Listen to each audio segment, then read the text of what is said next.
Welcome, Lady Ashton. Kathy, if I may.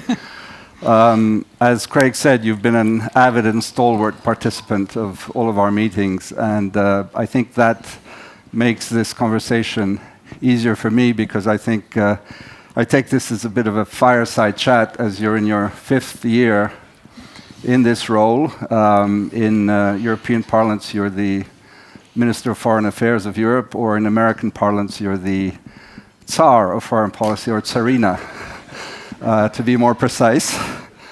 And apparently you do have a telephone number where the US can reach you, but we'll get to that later on. Let's start with the obvious place, which is unavoidable, and that's Ukraine. The EU has had a crucial role, not only in the crisis, but just to remind everyone, there's been a process that's been ongoing for 7 years. So can you give us a sense of the depth of that process and the lead up to the crisis, and how the EU, from your vantage point, intends to address actually the way forward?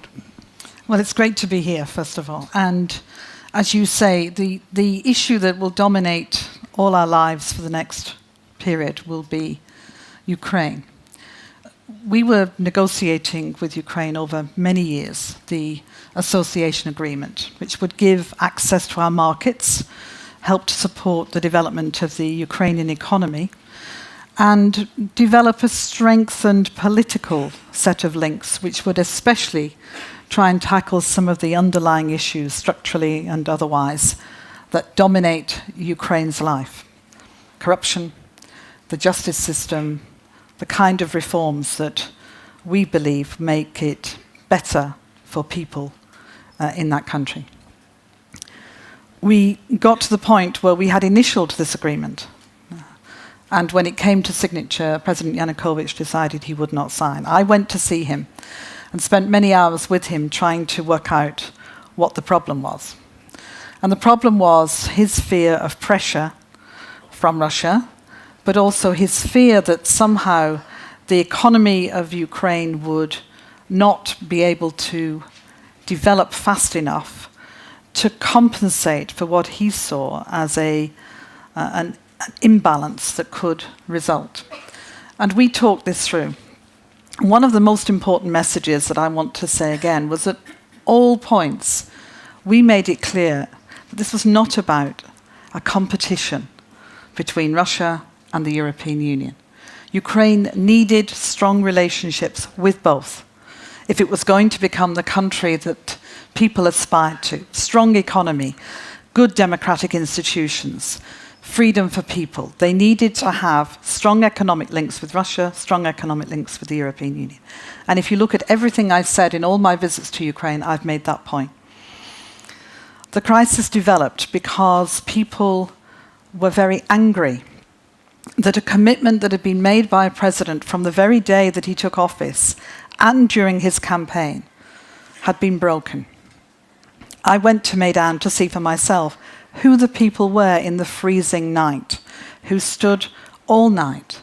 And they were people like us. They were not people of extreme views. They were people who were just cross and angry at what he had done. There were politicians, there were people from business, there were people from different parts of Ukraine who came together in Maidan. And they said, we want an answer to the question, why has this been done? And we want to know that we will indeed move forward as agreed. And just to complete that picture, in all of the meetings I had with Yanukovych, the first thing he would say was, I do intend to sign this agreement. And I would say at the end of it, well, okay, but frankly, I don't quite believe that anymore. I don't think that this is what you're going to do. What then occurred is terrible. To see a situation evolve where, by using the means that we used and have been well discussed here, there was effectively a land grab. And I think the two things I would say that are most important and uppermost in my mind are, first of all, that we have to make sure that Ukraine economically does not fall over. because my biggest fear right now is the state of the economy and the need for us all to offer the support that they need. And do you think that the EU can muster up the means that are quite substantive when people make the calculations? When you look at, there are three elements to the Ukrainian economic problems, as I identified them, indeed, when in my conversations with Yanukovych. The first is a short-term deficit problem, which needs to be resolved, and various figures get thrown around, but it's in the order of a few billion that needs to happen relatively quickly. The second issue is to do with the economic viability of industry, many parts of which needs to be modernized. An issue that most countries, certainly in the European Union, have had to deal with at some time or another, and which needs a sort of slightly longer-term plan. And then there are the underlying structural problems in how to make sure that they're able to generate the resources that they need to be able to pay their bills and to be able to develop that economy without running into the buffers of not having enough money day to day. So a continuing soft power approach. I think I'm not ruling out anything. What I'm saying is that for the work that I believe I need to focus on, the European Council is busy looking at the issues, and rightly so, about what needs to be sent, not just by way of message, but by determined approach. But for me, when I think about the role I play, in all my visits into Ukraine, in all of the discussions I've had with the finance minister, the foreign minister, the prime minister there now, the most important thing is how do we make sure this economy holds together? Because for people's lives, for ordinary people, that's the most fundamental thing. Final comment on this part of what I would say about Ukraine. One of the things that has been really, really important in all of this is that the Parliament, the Rada, has worked. And in my conversations with my counterpart, Foreign Minister Sergei Lavrov, I don't think he would mind me saying this anyway, I've made the point to Russia that actually, if they're worried about extremism, they're worried about who the hell these people are, remember that the Parliament is functioning. There are people from all over Ukraine going to the Rada every day and doing their work. Elmar Brok is here from the European Parliament. Elmar's been in the Rada for days on end. You will know, as I know, you go in there are legislators, there are parliamentarians. The Party of the Regions, which was the party of Yanukovych, exists. They told me they want to be in opposition, not in government now, but they will not be difficult. They will not try and ruin things as we build towards the presidential elections. So surely what we should all be doing, if we believe in these institutions, is backing the very democratic institutions we say we really care about. Therefore, I don't understand why, for Russia, they were not prepared to work with me, and hope they will be in the future, to support the democracy in Ukraine that is still functioning and which needs to be supported along with the economy for that country to develop in the way that I believe it should. Very briefly, before we go on to the next big subject, does that mean that there will be a more proactive approach on your process with Moldova, say, and Georgia? I think you've already seen that we're being extremely active with Moldova and with Georgia. We're concerned about things that can suddenly happen, how their wine is suddenly not accepted, what can happen in terms of pressure. And we're ready for that, by the way. But what we also really genuinely believe is that if you set up a climate where people are scared and worried, then you create the circumstances which can lead to instability or worse. And what really matters for the countries in our neighborhood is that we help to support them to stability and democracy and freedom with strong economies where they make their own sovereign choices. Going on to the next subject, the night that the three foreign ministers, Sikorsky, Fabius and Steinmeier, were in Kiev, you weren't there, a noticeable absence, but as you told me, there was a good reason for that, and that is our next topic, namely Iran. You have been dealing with this issue for close to 4 years, if not more, and you were just recently in Vienna a few days ago. You were the first a notable Western leader to go to Tehran about 10 days or 2 weeks ago. Tell us about how you got to Geneva in November and what you're feeling from this very important visit to Tehran and, of course, from the Vienna talks. Is there a way forward to the agreement and compromise? You're right, I was in Vienna, and in fact it was up to me to ask the foreign ministers of the three countries on behalf of myself and the EU to go to Ukraine. Something I've developed over these years is actually recognizing the value of using our foreign ministers as teams, as groups, to represent the Union. It doesn't always have to be me. They did a fantastic job, and I am hugely grateful to them. How we got to Geneva was, I think, a combination of things. The determination of what I call the E3+3 and US calls P5+1, 6, plus me and us, to really develop an approach that said we will use the pressure, but we really will look for a united team solution to this problem.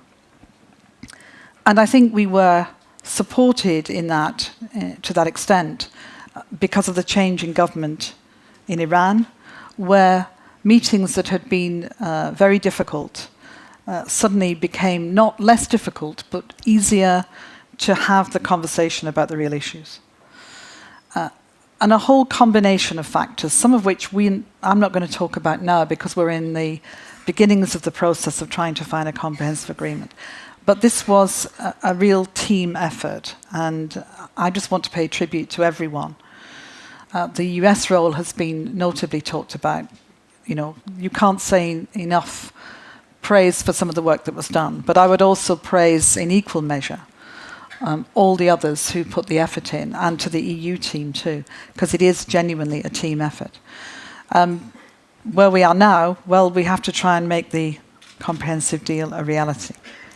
My trip to Tehran was interesting. It was a day of intense meetings with a number of people. I went to see my old counterpart, Dr. Jalili, in his new surroundings, which was very interesting. He advises the Supreme Leader, and it was good to see him. But I had a series of meetings with the Foreign Ministry and the President, with the head of the Parliament, with the advisors and so on, through the day. And I was struck by the pretty consistent message that I was getting, that at least people were going to give this set of talks a fair hearing or a fair wind at this point. And that was important. And then I spent a day in Isfahan, which was my opportunity to see some of the incredible historical and cultural sites in Iran. And I know a number of my colleagues who are here who've also said to me before, whatever you do, you should see Isfahan. But you're being a bit modest, because some newspaper reports said that you were surrounded by crowds in Isfahan of young people, older people, who came to see you, congratulate you, and hope for the best that their country would actually reach an agreement. And you made the headlines in practically every daily newspaper in Tehran. My head of office said it was like, for the first time ever with me, being with a rock star. It's probably never going to happen again. What was especially nice was how many women in Iran, because, of course, one of the photographs that over the 4 years has always been on the front pages of every Iranian newspaper has been the press conference at the end of the talks. And that's always been me and either Jalili or Javad Zarif now. And therefore, I am quite well known. I'm more well known than I expected. I'm certainly more well known than I am at home. So. And again, testimony to your abilities as a negotiator. For those of us who watched the Geneva moment of the announcement of the deal that was struck, everyone, of course, was congratulating each other, but it seemed that most of them were congratulating you. But we'll get to that. Just one final question on Iran, and that's, and we heard that in our panels here, the role in Syria. How do you see, and is there a way for you and other diplomats to actually talk, as you talk on the nuclear issue, about Iran's responsibility for what's going on in Syria? One of the consistent themes of the discussions in Tehran. Remember, in Tehran, I went as EU High Representative, not to do with the talks. We very specifically focused on other issues. Inevitably, Syria was raised in all meetings. And I take a very strong view that Lakhdar Brahimi has taken on an extraordinarily difficult role, and that we have to back and support him until he decides that he needs other people to do other things in the processes that he has set up. I was at Geneva I and Geneva II, and the efforts made to try and bring together people to talk with each other, knowing that the initial rhetoric was always going to be pretty brutal, and it was in the room, is really important. There is no other way, it seems to me now, than to try and get this political solution. And that means really the support that's been given for that process. And it's really important that the role of Russia in pushing that support remains too. Let's stay in the area, and all this sounds like a serious laundry list because you're juggling so many issues. You were, if not the only one, then one of the rarest people who saw Morsi in Egypt, and Egypt has evolved in ways, dramatic ways, and unwarranted for dramatic ways over these months since June of last year, when Tahrir exploded again with dissatisfaction with the Morsi government. How did that whole event go, and what was your sense? Did Morsi understand that he did something wrong by not being more inclusive in his government?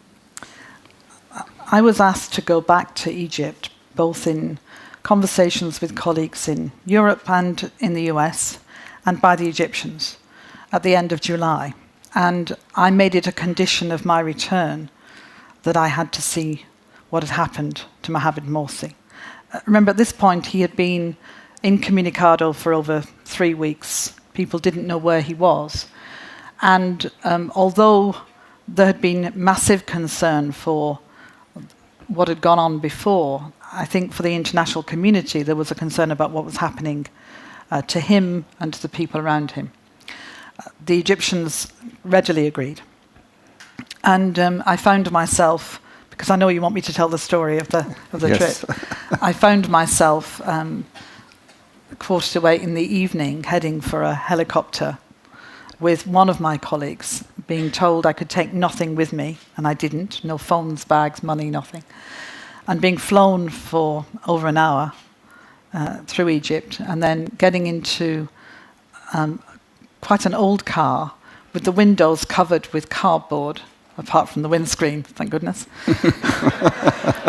with 2 guys in jeans, T-shirts and guns. Once my colleague and I got in, the doors we discovered didn't open again. So it had that sense of, well, this could be okay. But I have to tell you that no point will be frightened. The Egyptian army who were looking after us, we knew we were in good hands. It was just a very, very weird experience. We drove for a long, long time. If we left at 8:15, I got to see Mohamed Morsi at 10:30. So you can imagine how far away we were. And he was told 15 minutes before I arrived that I was coming and had the choice whether to see me or not. I would have been disappointed after all that, had he not. And the circumstances of where he was were difficult in many ways. He was obviously being kept away from people. He didn't know where he was. But what was interesting, apart from the fact that he did see me, was that we talked about the last thing I'd said to him when he was president and I'd seen him, which was only a couple of weeks before.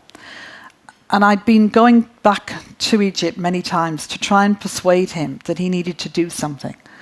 And the last thing I'd said to him was, Mr. President, it's not enough to be elected. Democracy is not just about being elected, it's about what you do with it. And you have the prospect of millions of people coming out on the streets in a few days' time because they are unhappy. This is not about a division in society. It's about a people feeling let down, and you have got to do something. So when he asked me where he was, what was happening in Cairo, I said to him, you will be disappointed, because actually Cairo is functioning. There are not millions of people on the street demanding your return. There are some. But you have to understand that this situation is not going to reverse. We talked for 2 hours, so I promised him I would never reveal the contents of that, because he has no way of correcting what I've said. So I'll stick with what that particular part of the conversation was. But I was there to tell him how we saw events and what we felt about it, and to give him a sense of what was actually happening, not just in Cairo, but beyond that in Egypt. Okay, there'd be much more to drill down on, but we have barely 10 minutes left and quite some road to travel. And all of these seem sorts of missions impossible. And a fourth one that I'd like to address with you has come out at the brighter end. As one of our friends said, you pulled the rabbit out of the hat. And that, of course, takes us to my neck of the woods, the Balkans, and the agreement that you reached together with the prime ministers of Serbia and Kosovo, Dačić and Tači. A long road again, another one of these complicated historical, ethnic, cultural divides between groups, issues of self-determination, a NATO intervention, 22 meetings, I believe, that you had, and more than 220 hours of negotiations, as with you are doing with these other subjects. This is an unsung success story, because good news doesn't make news, unfortunately. But for those of us who live in that region and in the broader Europe, I think this is very significant, because it proves that compromise can be reached, very tough ones. And that means people really accepting that the other side has its own views, that there are realities that need to be borne out. And I say this because at the same time, in Northern Ireland, someone like Richard Haas and Megan O'Sullivan didn't reach an agreement with their Northern Irish counterparts, more or less, at the same time in June. So how did you do it? Well, they did it. That's the first thing. I didn't do it. There's no Ashton agreement. And I said to them very early on, there will never be an Ashton agreement. It's your agreement. I think the combination of people willing to recognize that the situation remaining as it was just not helping anyone. That the criteria we set for the agreement was to improve the lives of the people of the north of Kosovo. That we were not asking Serbia to recognize Kosovo, we've never asked that. And we were not asking Kosovo to see itself other than a sovereign state. But within rubbing up against those two red lines, there was an awful lot you could do. And I spoke with Prime Minister Tači and actually President Nikolic in Serbia to ask them if they were willing to try. And both agreed. So two very nervous prime ministers arrived in my office to have the very first occasion when they'd ever seen each other in any setting where they would speak to each other. And as they've said when I brought them together at the Munich Security Conference, one of the big things they had to decide at home was whether they would shake hands or not. We kept no record of that handshake, but it did happen. And we did everything to make them feel comfortable. And I think one of the big lessons from this is that the meetings are always in my office. They come with who they want, but they're often alone with me.